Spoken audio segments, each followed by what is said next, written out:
তীব্র গরমে হাঁসফাঁস অবস্থা নগরবাসীর। আবহাওয়া অফিস জানিয়েছে গরমের এই তীব্রতা থাকবে আরও কয়েকদিন। বড় ধরনের বৃষ্টিপাত না হলে এই প্রচণ্ড তাপদাহ কমার সম্ভাবনা আপাতত নেই। চলমান তাপপ্রবাহের কারণে সবচেয়ে বেশি কষ্টে আছে খেটে খাওয়া মানুষেরা। শুভ মাহফুজের রিপোর্টে বিস্তারিত।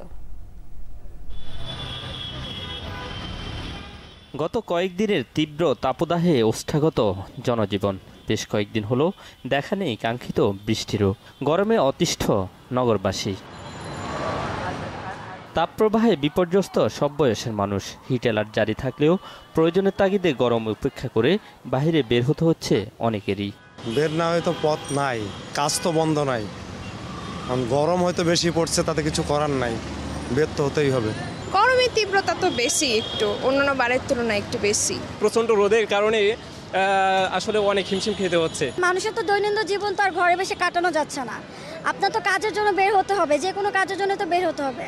এমন অসহনীয় গরমে সবচেয়ে বেশি ভোগান্তি শ্রমজীবী মানুষদের। গরমের তীব্রতা উপেক্ষা করে জীবন ও জীবিকার তাগিদে ঘর থেকে বের হয়েছেন এসব খেটে খাওয়া মানুষেরা।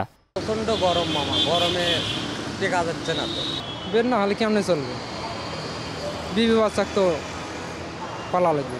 ঠান্ডা আমাদের একটু হইলে ভালো, আর যে গরম বেশি চালানো যায় না। ঠাড়া পড়া রোদ, যেরকম রোদ তেরকম গরম, তেরকম বৃষ্টি, আল্লাহর রহমত আর কি।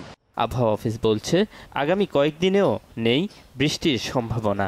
বাড়তে পারে হিট অ্যালার্টের সময়সীমাও।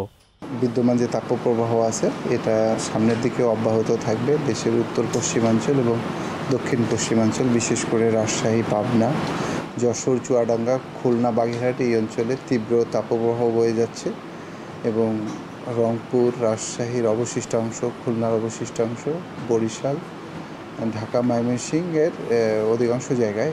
আর আমাদের যে হিট অ্যালার্ট যেটা ছিল এটা আগামীকাল এটার আপডেট আসবে, তবে এটা অব্যাহত থাকার সম্ভাবনাটাই বেশি। তবে বিচ্ছিন্নভাবে দেশের কোথাও কোথাও বৃষ্টি হবার সম্ভাবনার কথাও জানায় আবহাওয়া অফিস। শুভ মাহফুজ, বাংলা ভিশন, ঢাকা।